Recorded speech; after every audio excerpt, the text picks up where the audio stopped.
tardes, estamos a martes 11 de mayo, son las 4:15 de la tarde y ¿sabéis lo que quiere decir? Que arranca 8 Magazine León, claro, pero también significa que hoy ha entrado en vigor la nueva normativa de tráfico que regula la velocidad máxima dentro de las ciudades. Desde hace ya un tiempo veíamos nuestra ciudad con señalizaciones que nos indican que no podemos superar los 30 km/h. Desde hoy este límite no solamente entra en vigor aquí en León, sino en toda España. Está prohibido circular a más de 30 en aquellas vías que tengan un solo carril por sentido de circulación, aunque la DGT mantiene los 50 km/h en aquellas carreteras con 2 o más carriles. ¿Qué particularidad tenemos en León? Que en las vías de acceso de nuestra ciudad tenemos un montón de señalizaciones que nos indican precisamente lo que acabamos de ver, que es una ciudad a 30. Por tanto, salvo que nos encontremos una señalización expresa que nos indique que sí podemos ir a más velocidad, haceos a la idea de que hay que aflojar el acelerador.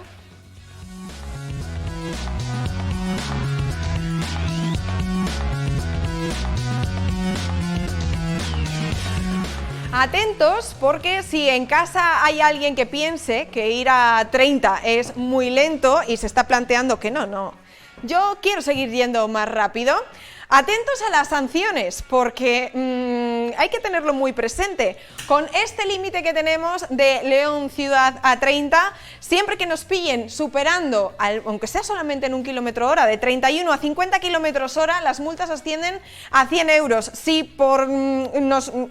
nos aceleramos, si la multa, si nos pillan por un poquito más, desde 51 a 60 km/h, la multa asciende a 300 euros y ya nos restan 2 puntos del carnet de conducir. Si nos pillan de 61 a 70, sigue considerándose una infracción grave, la multa asciende a los 400 euros y 4 puntos del carnet de conducir. De 71 a 80 km/h, 500 euros y 6 puntos, y si ya lo que cometemos es una infracción muy grave, a partir de 81 km/h, serían 600 euros de multa y 6 puntos del carnet. Yo que vosotros me lo pensaría a la hora de pues cometer una infracción, de superar ese límite de velocidad de 30 km/h, porque efectivamente se hace así para conseguir una ciudad mucho más segura, no solamente para los conductores en caso de haber un accidente, sino también para los peatones.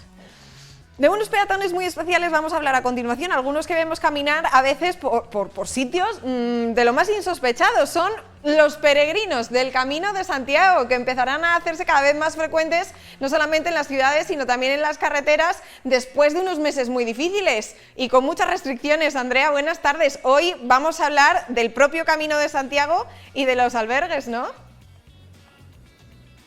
Hola Patricia, así es, me encuentro en el albergue San Francisco de Asís, aquí en León, y es que hace pocos días han abierto las restricciones, entonces ya puede ser que vayamos a empezar a ver muchísimos más peregrinos por la provincia, porque hasta ahora solo se han podido hacer tramos por comunidades autónomas, así que vamos a estar aquí hablando con el presidente, que ha sido nombrado en noviembre, de la Asociación de Amigos Camino de Santiago, y el gerente del albergue. Fantástico. Bueno, pues enseguida regresamos hasta allí, porque yo tengo mucha curiosidad por saber cómo se están moviendo estos peregrinos, sobre todo desde dónde nos visitan, teniendo en cuenta que, claro, el turismo extranjero, aunque sea dentro del Camino de Santiago, bueno, pues está muy limitado.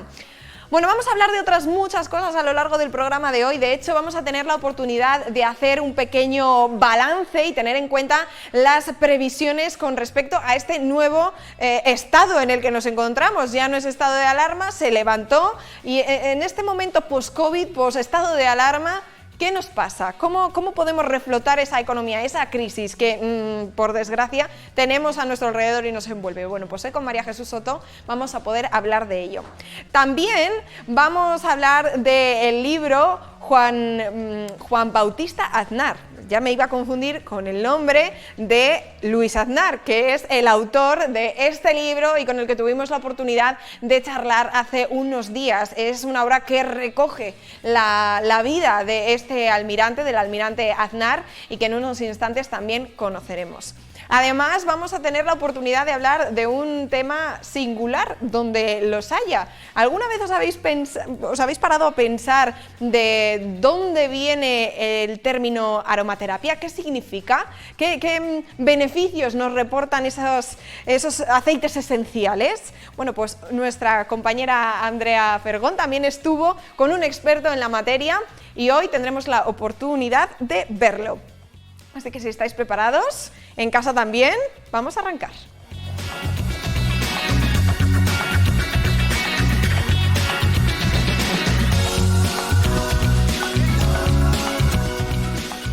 Bueno, uno de los grandes protagonistas en el programa de hoy van a ser los peregrinos y el Camino de Santiago. Dejamos hace apenas unos segundos a nuestra compañera Andrea Fergón en ese albergue que está en el corazón de la capital leonesa. Andrea, cuéntanos un poco, junto con la asociación Amigos del Camino de Santiago de León, cómo está la situación a día de hoy. ¿Empieza a haber movimiento? ¿Hay miedo? ¿Cómo está?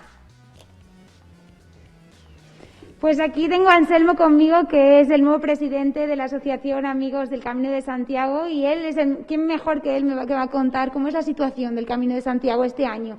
¿Ya se nota más movimiento o todavía se están adormilando los peregrinos este año? No, ya se nota más movimiento respecto al año anterior, desde luego, más movimiento. Indudablemente las noticias son positivas en cuanto a la pandemia.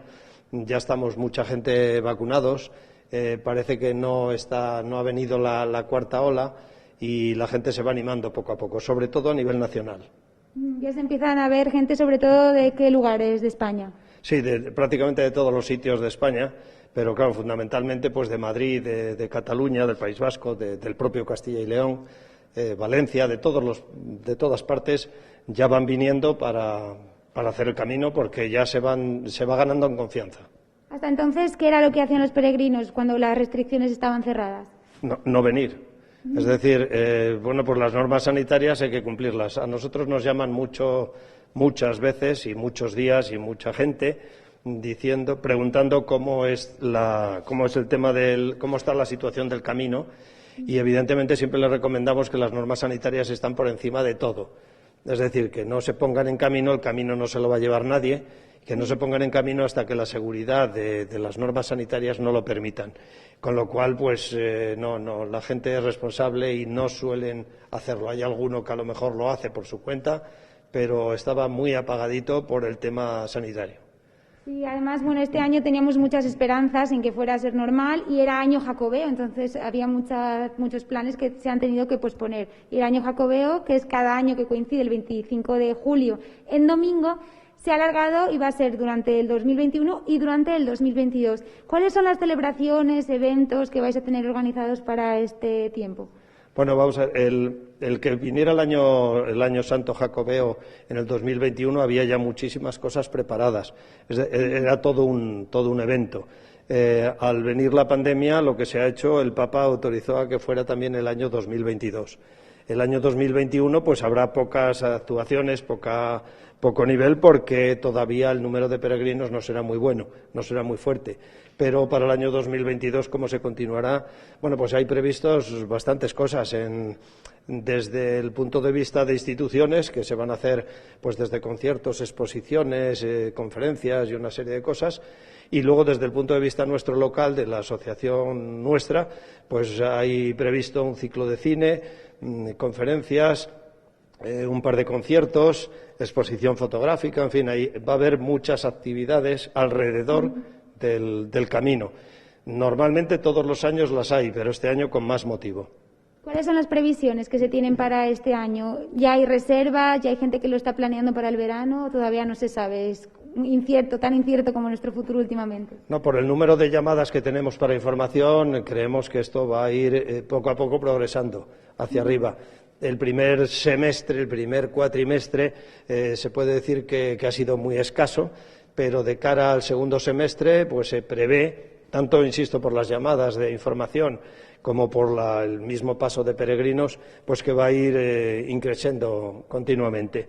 Este año, un año normal en León, solo en los albergues de León, pernoctan unas 53.000 personas de 104 países diferentes.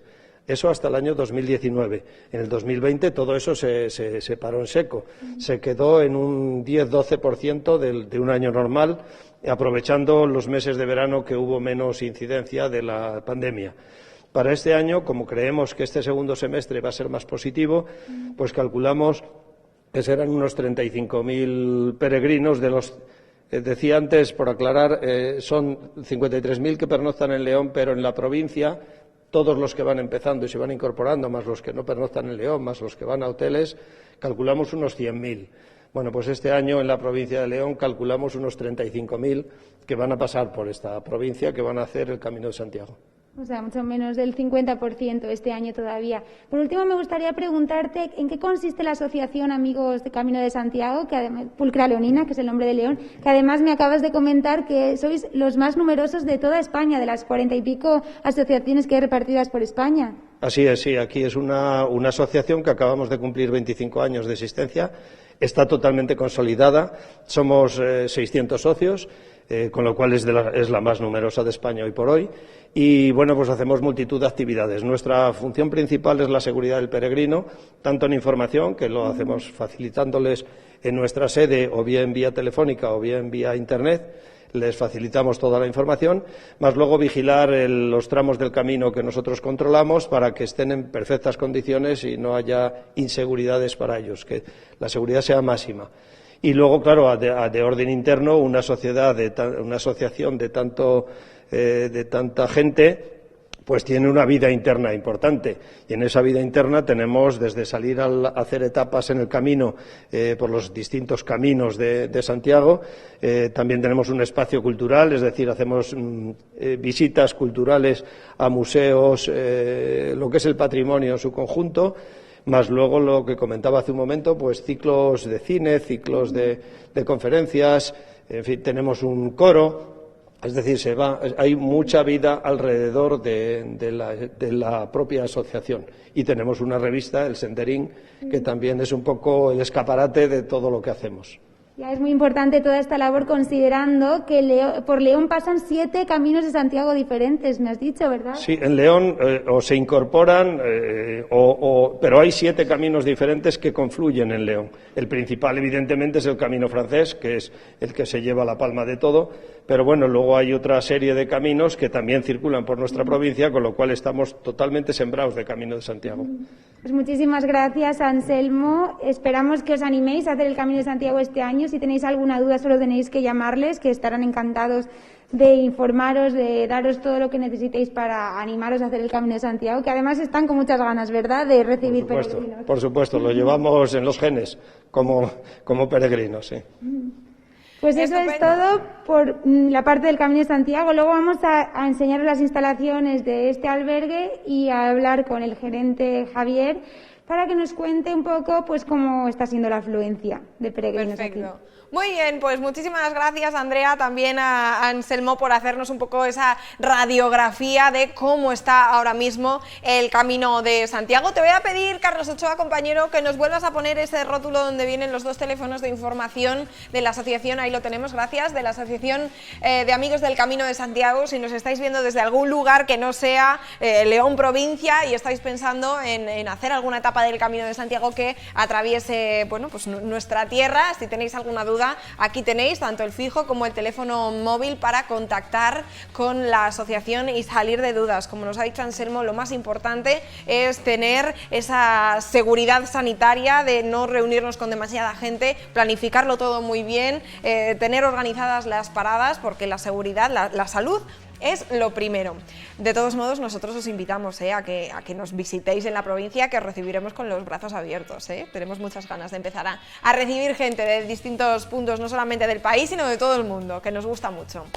Bueno, nos vamos a ir un instante a publicidad y a la vuelta vamos a seguir conociendo ese albergue. Bueno, vamos a empezar a conocer ese albergue en el que dejábamos a nuestra compañera Andrea Fergón, y también vamos a conocer la historia recogida en el libro de Luis Aznar sobre su tío bisabuelo, Juan Bautista Aznar.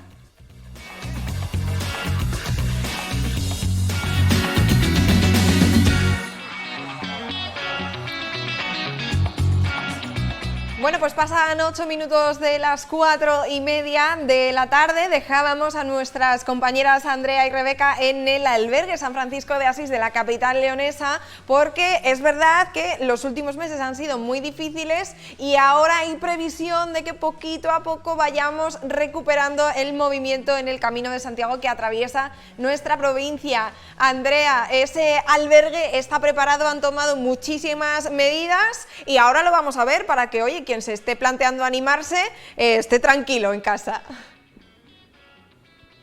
Hola Patricia, aquí tengo conmigo un peregrino, que hay 3 ahora mismo alojados. ¿De dónde vienes? Pues yo vengo de Gandía, Valencia. ¿Y cuántos días llevas haciendo el camino? Pues ahora mismo 2, pero anteriormente estuve haciendo ya la otra mitad del camino, desde el Pirineo francés hasta Sagún. ¿Por qué paraste? ¿Debido a las restricciones? Por motivos laborales. Tengo un negocio, tenía que regresar para abrirlo y tenía que volver en 15 días, pero luego ya nos pilló la segunda ola y ya se paralizó todo y bueno, y hasta ahora. ¿Cómo notas mucha diferencia entre cuando lo estabas haciendo antes a cuando lo has retomado ahora? Radical. O sea, de hecho en Sagún éramos 2 peregrinos en el albergue y en el albergue de ayer éramos 2 también, un señor de Dinamarca y yo. Y hoy, por ejemplo, en toda la etapa no he visto a nadie. Todavía cuesta retomar. Sí, la verdad que además se nota. Apenas hace 2 días que se ha terminado el estado de alarma. Estamos en pandemia todavía, por lo cual es lógico que hasta que no pasen unos días, una semanita, la gente no empezará a animarse. Pues muchísimas gracias y ten un muy feliz camino. Eso espero, que el tiempo acompañe, ¿vale? Que se nos pase un poco este frío que nos ha llegado de repente y nada, y que lleguemos a Santiago y podamos volver a casa y tener un verano en condiciones para todos. Pues muchísimas gracias. Ahora vamos a conocer el albergue de la mano de Javier.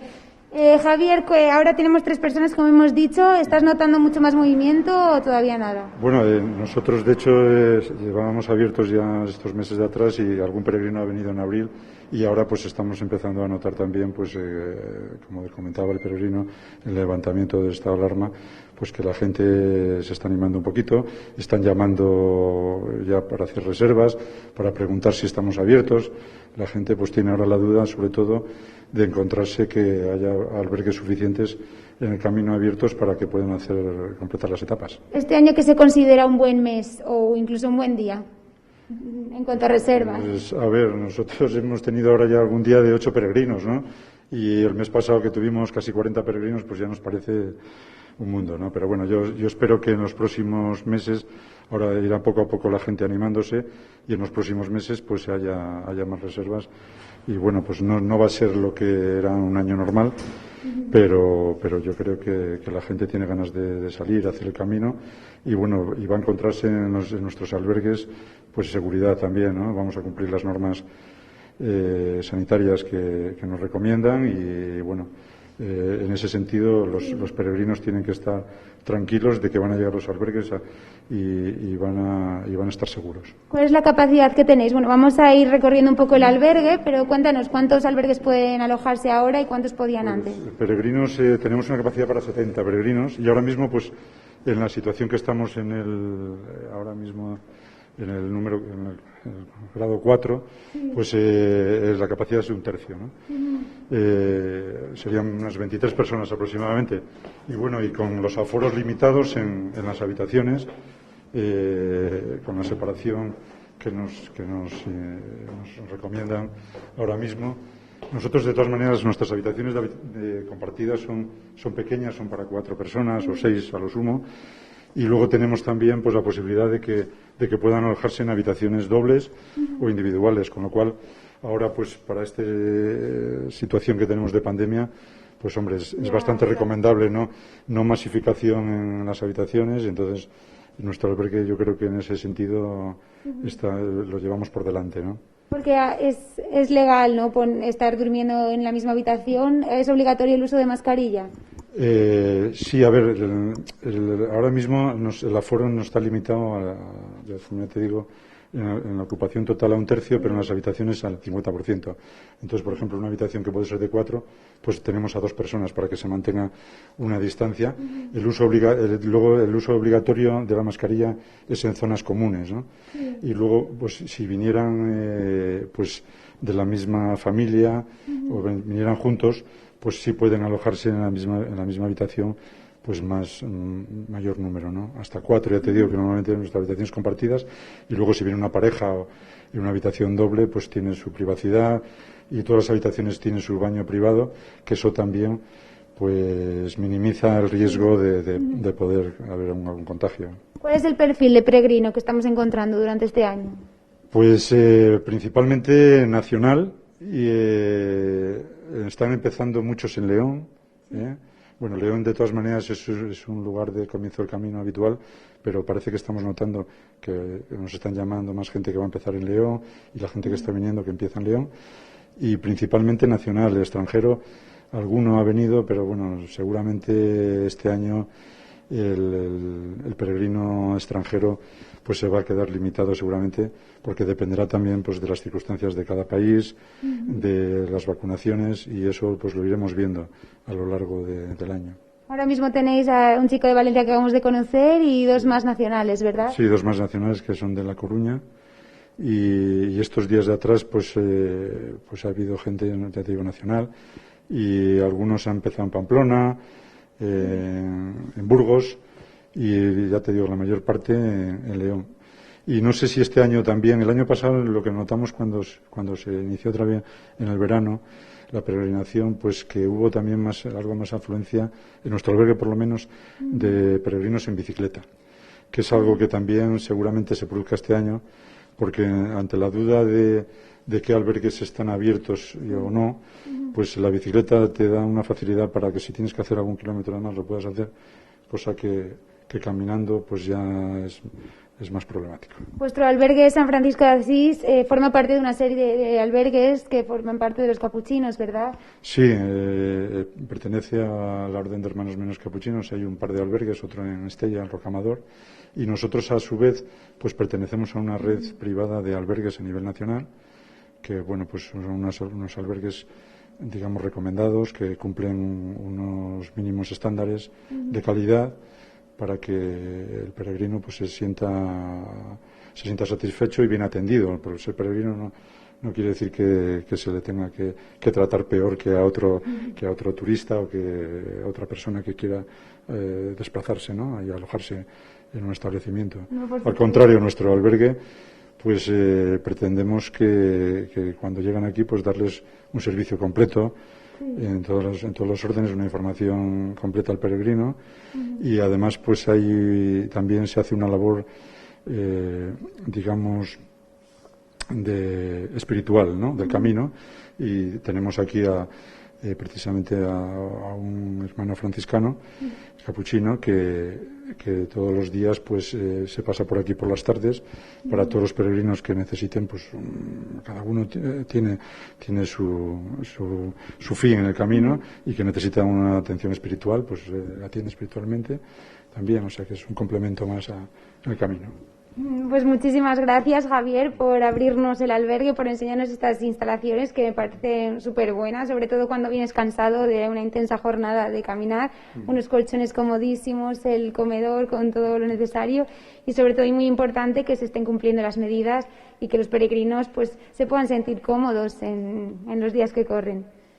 Muy bien, pues muchísimas gracias, Andrea, también a Javier, como decías tú, por abrirnos las puertas de ese albergue, por ahora con, bueno, pues con una ocupación muy pequeñita, pero esperemos que en las próximas semanas cada vez sean más los peregrinos, insisto, con las medidas sanitarias y con las medidas de seguridad muy presentes. Esto es fundamental.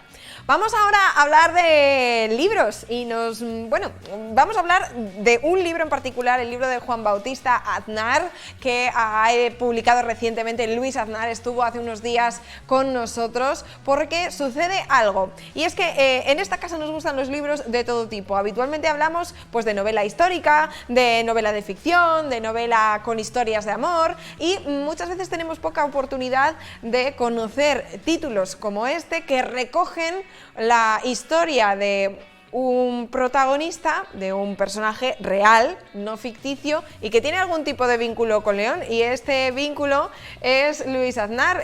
Como os decía, hace unos días tuve la oportunidad de charlar con él y nos contó todo esto acerca de su tío bisabuelo.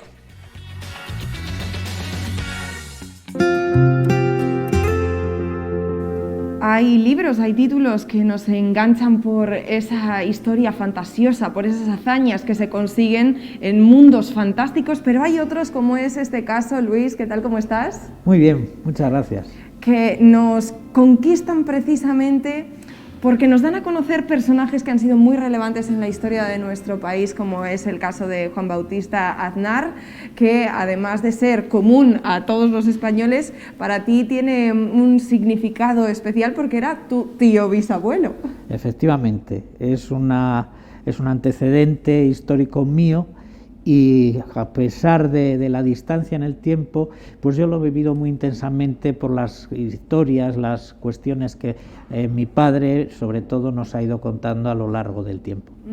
Juan Bautista al final se ve inmerso en un momento histórico de nuestro país que yo creo que por desgracia es el que más marca lo que a día de hoy conocemos de él, ¿no? Un cambio de régimen, un poco alboroto dentro de la sociedad y de la política, sobre todo, pero él fue mucho más que eso. De hecho, su carrera profesional, como quien dice, empezó cuando era muy jovencito. Pues sí, a él le tocó vivir esa parte final en un momento de una tremenda convulsión en España. Como bien dice, supuso un cambio de régimen y es el antecedente más directo de la España que hoy estamos viviendo, ¿verdad? Pero efectivamente él tiene una vida muy de novela porque recorrió el mundo a través de su profesión de marino, tuvo que participar en hechos históricos que también fueron determinantes de la historia de España, como pudo ser la batalla de Santiago en el año 1898, y por eso creo que su vida es mucho más que esos 2 meses que fue presidente de gobierno en la etapa final del reinado de Alfonso XIII. Vamos a remontarnos, si te parece, al comienzo un poco, porque es precisamente ese recorrido que quieres hacer y que buscas hacer en este título, el dar a conocer las distintas facetas y todos esos momentos importantes para la historia de nuestro país en los que se vio inmerso. Pues sí, si quieres, por ir a los hechos más notables, él estuvo destinado en Filipinas, cuando Filipinas todavía era España, y estuvo participando allí en las pequeñas guerras de guerrillas que había permanentemente en Filipinas, asistió a hechos importantes de esa época. Después, ya en el 1898, como tercer comandante del buque insignia del almirante Cervera, participa en la batalla de Santiago, que es uno de los hechos más tristes también de la historia moderna de España, pero que marcó un antes y un después. A partir de ahí, y ya viniendo a España, él mandó la escuadra en la guerra con Marruecos hasta el año 21, es decir, que toda su trayectoria, hasta que luego fue capitán general de la Armada, en la Marina, fue una trayectoria ascendente y con participación en hechos muy concretos y muy importantes. Y luego en la fase política, aunque él nunca fue político y él así lo ha dicho en todas las ocasiones, bueno, fue ministro de Marina en el año 23 y ahí tiene una de las claves, yo creo, de su personalidad. Él se opuso a la dictadura, a la llegada de la dictadura de Primo de Rivera, rechazó en varias ocasiones pertenecer al directorio que le ofreció Primo de Rivera, fue senador, fue asambleísta en la última etapa, fue miembro del Consejo de Estado, es decir, tuvo una serie de participaciones, pero sin pertenencia partidista. Y finalmente, pues cuando ya era un anciano general, pensando ya más en pasar la última etapa de su vida tranquilo, le llama el rey y él, como un servicio a la corona, él era un monárquico convencido, pues acepta ese papel que le tocó jugar en los últimos días de su vida activa. Lo que sí que tienen en común todos estos hechos, ¿no?, que acabas de reseñar, es que tenemos muy poquita documentación de esto. De hecho, creo que lo apuntas precisamente en el prólogo de este libro. Qué lástima que no copiara como a otros contemporáneos, ¿no? Y hiciera, por ejemplo, dejara constancia de esas aventuras, dejara constancia de esas guerras en las que tuvo que participar y escribiera de alguna manera un diario personal que nos ayudara a entender, al menos desde su punto de vista, cómo iban sucediendo todas estas etapas. Hombre, yo lo digo en el libro, pero fíjate, hay datos significativos y yo creo que es suficiente documentación para poder entretejer la historia de él. Y luego últimamente yo he encontrado, incluso después de la publicación del libro, series de cartas. Ahora no se escriben cartas, ahora nos dedicamos al WhatsApp. Ahora el WhatsApp y el mail. Efectivamente. Pero he tenido la suerte de encontrar una serie de cartas y de otra documentación que estoy trabajando ahora y que estoy analizando y que probablemente verá la luz más adelante, que sí nos permiten, desde luego, dibujar perfectamente y a raíz de las informaciones de prensa, que antes eran todavía más relevantes que ahora, en el peso definitivo de la historia de un personaje, cuál era su personalidad y, aparte de su dedicación profesional y política, pues un hombre que se dedicó intensamente a la cultura, a la música, era un apasionado de la música y de la lectura. Bueno, un lector impenitente. Yo todavía he tenido la suerte de heredar alguna parte de sus libros. En fin, en definitiva, una personalidad que yo creo que es muy atractiva y muy desconocida. ¿Qué te motiva a empezar a indagar en la vida de tu bisabuelo? Porque claro, me imagino que para ti, de tu tío bisabuelo, perdona, supongo que para ti no fuese un personaje desconocido. Al final, lo que comentabas al principio, las historias en casa, esa conexión tan cercana que tenía con tu padre, por ejemplo. Pero ¿qué te motiva a plasmar la historia de Juan Bautista Aznar en este libro para darlo a conocer? Pues mira, te lo resumo en una anécdota. A mí la historia es un tema que siempre me ha gustado y además por la dedicación política que he tenido, pues he intentado encontrar lazos con él, ¿no? Pero en la última etapa mía del Senado, cuando llego al Senado, pues se me ocurrió mirar su ficha de senador. Y me llamó la atención que en la ficha de senador ponía natural de Cádiz, cuando este hombre pues era natural de Coruña, como toda mi familia paterna. Yo, bueno, pues si en el Senado esto está así, ¿cómo no estará en el resto de los sitios? ¿Qué confusiones no habrá en la mente del común de los mortales? A partir de ahí empecé a indagar en la propia Real Academia de la Historia el mismo error, y entonces empecé una especie de batalla personal para decir, hombre, vamos a ser serios, y así empecé. Luego, a partir de ahí, pues me di cuenta de que lo que había publicado de él pues era todo anécdotas más o menos maltratadas y que se repetían de un libro a otro. Es decir, una cosa que un historiador dijo en 1930 se ha ido repitiendo hasta nuestros días, con lo cual dije, bueno, pues vamos a intentar aportar algo para que al menos se haga una cierta justicia a la figura de este hombre. Y así fue. Bueno, aquí tenemos el resultado, de hecho, para que ustedes en casa también puedan conocer más de cerca, si así lo desean, la figura de Juan Bautista Aznar, que no sé si en primicia podemos decir que esta historia, estas distintas etapas que vivió, pueden verse ampliadas en un futuro, Luis. Pues sí, espero que sí. Muchísimas gracias por haber estado hoy con nosotros, enhorabuena por el trabajo, porque es fundamental, dada la falta de documentación que muchas veces tenemos de nuestra historia, no tan atrás en el tiempo, conservar aquellas historias de vida que fueron relevantes en nuestro país. Muchísimas gracias. Muchas gracias.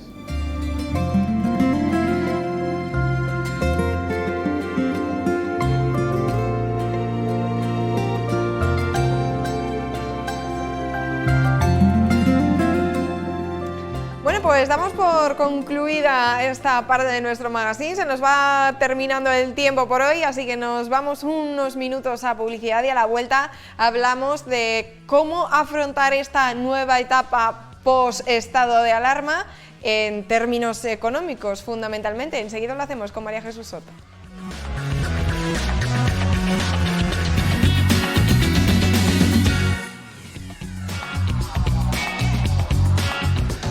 Pues pasan 6 minutos de las 5 de la tarde y yo ya estaba calentando motores con María Jesús Soto, que me acompaña ya. Muy buenas tardes. Buenas tardes, Patricia. Y estábamos intentando arreglar el mundo en unos minutos.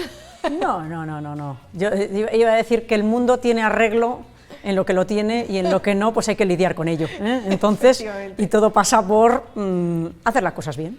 Efectivamente. Bueno, nosotros vamos a intentar dar unas pautas y ampliar un poco las perspectivas a quien corresponda tomar decisiones sobre lo que sería conveniente hacer.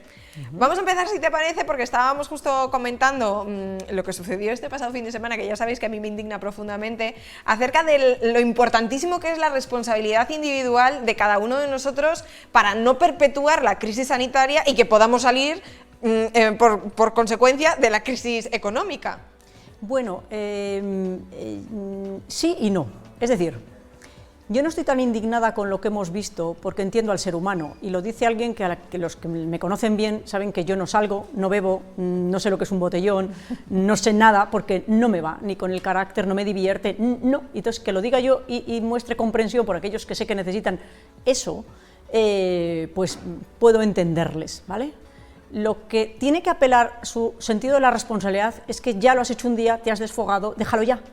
Lo que no puede ser es que esto esté así todos los fines de semana y cada día con más gente, ¿vale? Por tanto, aquí es donde apelamos a la responsabilidad individual de las personas más jóvenes y menos jóvenes, pero que están llevando a cabo este tipo de actitud. El objetivo que tenemos que tener es quitar los miedos. Los miedos son los que lo destruyen todo, destruyen a la persona, destruyen a las sociedades, lo destruyen absolutamente todo. Ya no tiene que haber miedo. Ya conocemos el virus, sabemos cómo atajarlo, saben cómo gestionarlo, los que tienen que hacerlo, tanto a nivel sanitario como a nivel económico. Madrid es un referente, ya está. Es decir, en marzo, hace un año, bueno, estamos en mayo, pero hace un año por estas fechas ni se sabía cómo enfrentarse a lo que tenemos entre manos. Por tanto, el miedo era normal. Miedo en los que toman las decisiones políticas, miedo en los ciudadanos, miedo en los negocios, miedo. Se acabó el miedo, es que se acabó. Ya sabemos lo que hay que hacer, así que cada uno tiene que hacer su parte. Y está el tema de las vacunas. Las personas de alto riesgo y demás se tienen que estar vacunando como se están vacunando o haciendo lo que tengan que hacer para protegerse, ¿vale? Por tanto, ya está, fuera el miedo por ahí. Las vacunas van a seguir y las vamos a seguir teniendo. El virus no va a desaparecer. Por tanto, no tenemos que esperar a que mañana ya no exista el virus para recuperar nuestras vidas. Va a tener que ser gradual y se va a quedar. Por eso va a haber vacunas en forma de pastillas, inhaladores. Es decir, va a haber muchas vacunas y va a haber gente que se va a vacunar todos los años igual que se vacuna de la gripe. Por tanto, hay que convivir sin miedo con este virus, ya está, ahí está, y eso es de cada uno de nosotros. Por tanto, paso de la responsabilidad a la convivencia y a la protección individual que cada uno tenemos que hacer, ¿vale? Individual y colectiva, en la familia, en los centros de trabajo, todo eso. Tercero, la responsabilidad política. Señores políticos, está muy bien que ustedes hayan mirado por la salud desde el minuto 1 y está muy bien. Pero hay quienes han hecho las dos cosas, economía y salud, y les ha salido muy bien. Y vuelvo a repetir, Madrid. Y si tenemos un referente en España, en la comunidad autónoma de al lado, por favor, que hagan el favor de mirarlo, ¿vale? Y ese es un tema fundamental, porque al final hay que mirar el éxito que hayan tenido otros para aplicarlo a nosotros y no creer que es incompatible la salud con la economía. Es mentira, no es verdad. Por ejemplo, París ha marcado el límite en las 400 personas por cada 100.000, ya sabéis, para cerrar los interiores. Aquí estamos en 150. ¿Qué pasa? ¿Que si estamos en 151 o 152 no depende mejor esto de cómo estén los hospitales? Incluso los hospitales que podamos ya en esta fase en la que ya en teoría va a haber menos, porque cada vez va la vacunación mejor, ¿no se pueden gestionar de una manera diferente a como se hacían antes? Sí, se puede. Háganlo. Ahí ustedes tienen capacidad, todo el mundo tiene capacidad de gestionar esta situación, sin miedo, ¿vale? Y con responsabilidad. ¿Cuáles son quizá algunos de los grandes defectos o de las grandes carencias donde ha faltado quizá, bueno, pues mano de esa legislación que ampare sobre todo a los negocios, que al final están siendo los grandes perjudicados después de la salud de cada uno de nosotros? Sobre todo lo del tema de los interiores, es que no tiene mucha razón de ser que no se tengan en cuenta los espacios. No es igual un interior pequeñito que uno grande, no es lo mismo una persona que no respeta las medidas que se exigen desde sanidad que aquel que las respeta. Es decir, ¿dónde están los inspectores que tienen que separar unos negocios de otros? Esto es un error enorme de gestión, porque tú estás tratando a todo el mundo igual cuando no todo el mundo se comporta igual. Y se trata igual al que respeta las reglas y protege a sus clientes que el que no las protege. Esto no es una buena gestión. No le demos más vueltas. Lo otro, que es una gestión un poquito más complicada, sí, pero señores, den el do de pecho y hagan una gestión más ad hoc, más individualizada y sobre todo ahora. No podemos seguir tratando esto como lo hacíamos hace un año. Eso no es buena gestión. E insisto, hay otros que lo están haciendo mejor y son vecinos. Miremoslo, copiemos todo lo que se pueda y sobre todo flexibilidad y sobre todo separemos de verdad los que lo hacen bien de los que lo hacen mal, porque no puede ser que se arruine a todo el mundo por igual, porque insisto, y se les trate a todos por igual. Esto es un daño que lo provoca una gestión ineficiente y que podría ser muchísimo más eficiente. Esto es sentido común, no es de ir al IES o hacerse un máster en gestión de cualquier tipo, o sea, es puro sentido común y poner sentido común en un momento en el que ya hace mucha falta. Has hecho mención un par de veces a Madrid. Hay algo que yo supongo que, como a mí, a más personas les llame la atención. Claro, al principio de la pandemia, al final la gestión, las riendas de la gestión lo tomaba el gobierno central, más acertada o más desacertadamente, pero después se delegaban ciertas competencias a las comunidades autónomas. Comunidades dirigidas por personas que comulgan en el partido político han tomado decisiones muy dispares. Esto... Sí, pues bueno, al final es que la gestión, aunque sean partidos políticos, tienen autonomía. Cada comunidad autónoma, aunque sea del mismo partido, tiene autonomía para gestionar, y eso está muy bien, para que cada uno gestione, porque imagínate que nosotros hubiésemos sido más eficientes en Castilla y León y hubiésemos tenido que copiar a Madrid porque alguien había dicho eso. Pues no me parece bien. Lo que me parece incorrecto ya no es un tema de ideologías o de partido, es de sea quien sea y de qué ideología sea. Si está haciendo cosas más eficientes, ¿por qué no las ponemos en práctica todos? Vamos a tomar ejemplos. Vamos a tomar ejemplos, y esto es lo de siempre. ¿Cómo aprende el ser humano? Copiando de aquel que lo está haciendo mejor que él. Esa es la inteligencia natural que nos lleva a el progreso, porque si nos quedásemos anquilosados en lo que hacemos mal y que daña a los demás y no hacemos lo que hacen otros que hacen bien, pues no avanzaríamos, estaríamos estancados o retrocediendo. Por eso no es un tema ni siquiera ni de partido político ni de ideologías, es un tema de eficiencia. Si alguien lo hace mejor que yo, por humildad y por respeto a quienes me pagan, es decir, a los servidores de lo público,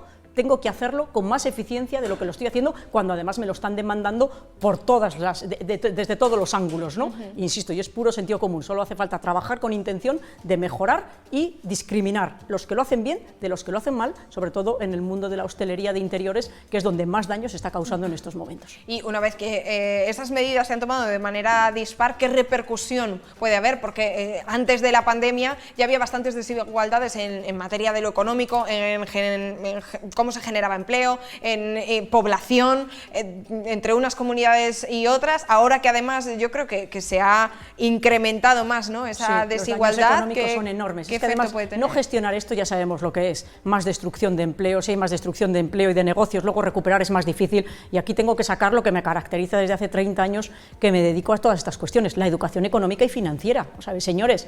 Si ustedes no tienen con los conocimientos mínimos para saber y entender cómo se gestionan los recursos escasos, todo desde el punto de vista económico se nos pone muy complicado, porque al final cada decisión que se toma, o muchas de las decisiones que se toman, tienen impacto económico. Por tanto, hay que ser conscientes y no poner eso a un lado porque no se sepa ni se entienda. Por eso, y todas estas cosas irán mejorando si vamos consiguiendo poco a poco, como hacemos desde mi fundación, ayudar a que los ciudadanos desde niños aprendan a gestionar correctamente los recursos, para que el día de mañana, de forma intuitiva y natural, saben gestionar muchísimo mejor para causar los menores daños posibles. Insisto y repito por enésima vez en pocos minutos, ahí tenemos un ejemplo. Madrid, la comunidad más difícil de gestionar de España, ha conseguido ser la que más crece desde el punto de vista económico, la que crea empleo, no destruye empleo, y por tanto, insisto, una vez más, solo espero y deseo que la responsabilidad política lleve a los políticos responsables de tomar estas decisiones a, por favor, mirar hacia el lado y sobre todo aplicar sentido común y escuchar a los damnificados y dañados en el mundo de la hostelería, sobre todo, que les están diciendo lo que tienen que hacer y deberían escucharles por el bien de todos los ciudadanos y sobre todo por ellos, que son los más castigados. Es eso de que no dejemos a nadie atrás. Pues por favor, no dejemos detrás a estas personas que tan mal lo están pasando y necesitan solidaridad, y que se les trate de verdad con muchísimo más cariño, porque hace falta cariño, y con más responsabilidad. Y sobre todo en una ciudad como la nuestra, que vive de comercios como la hostelería. Es que vamos a ver, estamos abriendo, ya puede viajar todo el mundo, podemos traer turistas y no pueden ir a comer a ningún sitio. Claro. No, en serio. Un día de estos que nos llueve, además, es que no puedes ir a ningún sitio. Claro, porque si nos hace bueno todavía. No pueden ir a comer a ningún sitio, ¿no? a duras penas en el hotel en el que se puedan alojar. Estas contradicciones significan que la gestión económica no es correcta, ¿vale? Y por eso digo que esto es lo que hay que mejorar y donde tenemos que hacer una reivindicación social, porque al final los líderes políticos les votan los ciudadanos, les pagan los impuestos de los ciudadanos y tienen que mirar por el bien de los ciudadanos. Y les eligen los ciudadanos confiando en que vayan a hacer una buena gestión cuando les corresponde enfrentarse tanto a una situación sencilla como a una más complicada como la que hemos vivido. María Jesús, lo tenemos que dejar aquí. Un placer estar con vosotros, Patricia. Ha sido como muy siempre. corto el tiempo, me ha pasado volando, la verdad.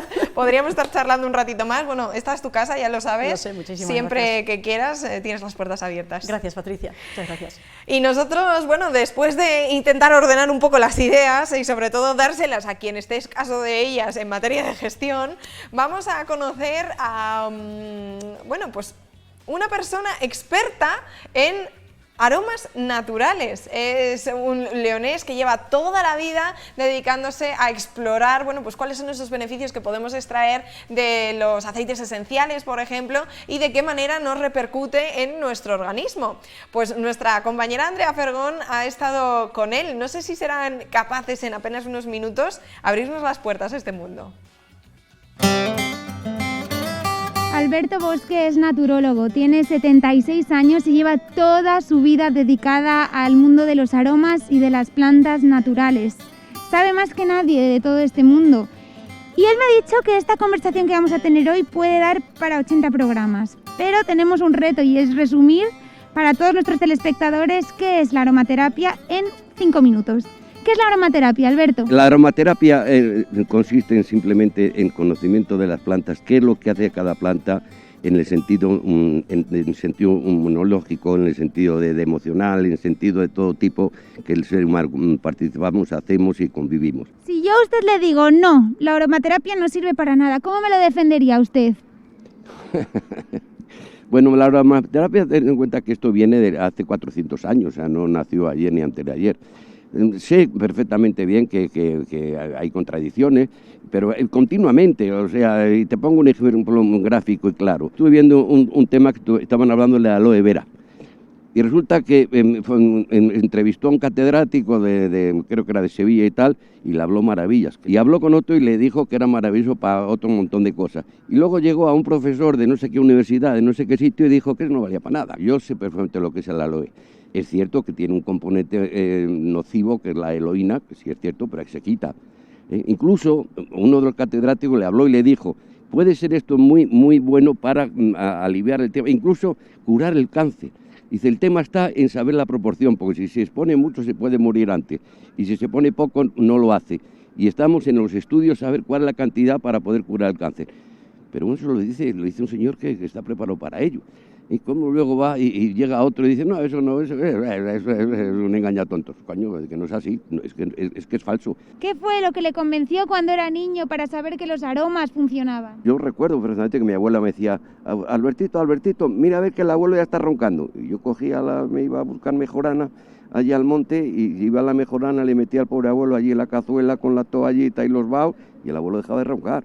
Y cuando, oye, mira a ver, con unas friegas que ando aquí yo un vago un poco tal, pues yo le daba unos timers de romero, de aceite de romero diluido y tal, y la abuela salía como una vela, pero así todo. El origen de la aromaterapia llega a ser tan sencillo como los remedios de la abuela. ¿Qué son los aceites esenciales? Los aceites esenciales es lo que mediante destilación, o maceración, o decantación, o también a veces también puede ser como el vino que sea de otro tipo, pues para coger aceites para todo el tipo de curaciones y para todo el tipo también. Ya digo que la aromaterapia también está muy enfocada al ánimo, al bienestar, y hay aromas que así lo hacen y que lo demuestran y que existen. Por eso digo que poner en duda la aromaterapia después de 400 años pues me parece realmente tal. Si yo ahora le digo, tengo aquí un aceite de pera, yo tengo una pera y quiero transformarla en aceite esencial de pera, ¿cómo lo consigo? Bueno, para hacer aceite esencial de pera no se puede destilar. Hay distintos tipos de destilación. Hay destilación por alambique, que es lo primero que empezó y que usaban nuestros abuelos, con lo que hacían también los orujos y todas estas cosas. Existe también por decantación y existe también, que es lo más moderno y lo que más limpio sale y más cantidad, que es por ultrasonido. hay otros tipos también de destilación en la parte. Y entonces, como la pera no se puede destilar, hay que usar a maceración. Bueno, Alberto, le voy a dar una serie de cosas, de problemas que yo puedo tener en mi vida, y usted me podría dar los aromas con los que podría solucionar estos problemas. Entiendo que sí, si de algo ha servido lo que he estudiado, que no ha sido poco, pues yo creo que sí. Pues vamos a ello. Relajación. Bueno, para relajación hay un montón de ellos, pero yo me iría, en principio, yo me iría, pues fíjese, hay muchas, pero la cinacia. Antiestrés. Uy, antiestrés también hay montones. Ahí me iría al hinojo y al pachuli. Olor a tabaco. Ahí tiene que ser una mezcla. Para quitar los olores del tabaco se necesita pachuli, también, por cierto, se necesita almizcle y se necesita otro componente muy importante que es el alcanfor. Si yo quiero enamorar a alguien, ¿con qué aroma lo hago? Bueno, con un afrodisíaco. Eso hay mucho, por ejemplo, la canela. Si quiero descongestionar. Hombre, eso es el eucaliptus, mujer. Si tengo depresión. Me iría al espliego. ¿Para el corazón? Para el corazón me iría seguramente a la lavanda. ¿Y ahora que nos vamos acercando a la época de los mosquitos? Hombre, eso no hay ninguna duda, la citronela. ¿Para los mareos, que sí que va un poco más con el olor? Por los mareos también hay una planta que es la albahaca, que tiene grandes propiedades para los mareos. ¿Para los dolores musculares? Hombre, ahí tenemos el romero, que es el número 1. Pero cuidado, también está el arpajocito. Incluso la mezcla del arpajocito con el romero y el aloe es una maravilla para dolores musculares. Es una mano santa. ¿Para la memoria? Para la memoria iría al incienso. ¿Y para el dolor de cabeza? Para el dolor de cabeza también hay mucho, pero yo me iría al inulino. En el caso de que no hayamos cumplido el reto y no hayamos resuelto las dudas de todo el mundo, si alguien se quiere iniciar en el mundo de la aromaterapia, ¿por dónde le recomienda empezar? Por coger a alguien seria que domine el tema de la aromaterapia. Yo, por ejemplo, recomiendo, y no tengo ningún interés creado, ninguno, yo he leído 30, 40 libros de aromaterapia, y luego comulgo con todo cuanto dice, por ejemplo, estas personas. Robbie Zeck, este es una maravilla, es una que es cinestóloga también, y que es una persona muy, muy culta, y que realmente define totalmente, pero claro, define la aromaterapia en 176 páginas. Andrea, búscame 80 horas y yo estoy gustoso en explicaros lo que es la aromaterapia y cuál es el sentido de ello. Pues muchísimas gracias, Alberto. Ha sido muy difícil recoger en 5 minutos toda esta información, pero bueno, podemos empezar por los libros, podemos empezar por oler la naturaleza que nos rodea, por oler los árboles, las personas y adentrarnos en este mundo y descubrir los beneficios que tenga. Lo que más huele es a olmo, que lo sepas. También seguramente porque el olmo es lo que más aquí hay hayas, hay muchos árboles, ¿no? Pero a mí me huele un poco más como a olmo. A ver si pronto nos podemos quitar las mascarillas y podemos oler el mundo y oleremos ese olmo.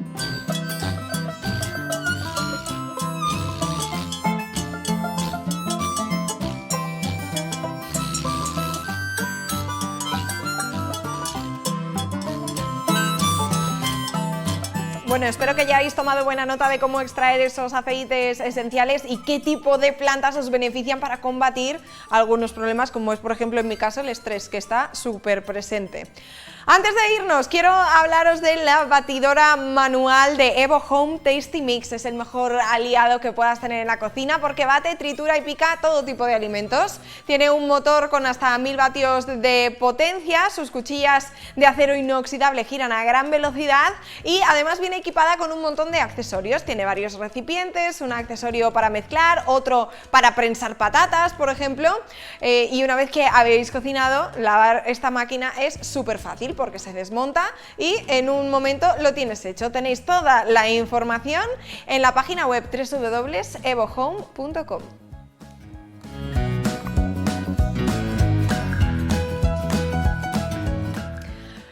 Pues lo tenemos que dejar aquí por hoy porque además me estoy quedando sin tiempo, así que en unos segundos me despido. Hasta mañana, que pasáis muy feliz tarde y os quiero ver puntuales, al otro lado de las pantallas mañana a las 4 de la tarde. Adiós.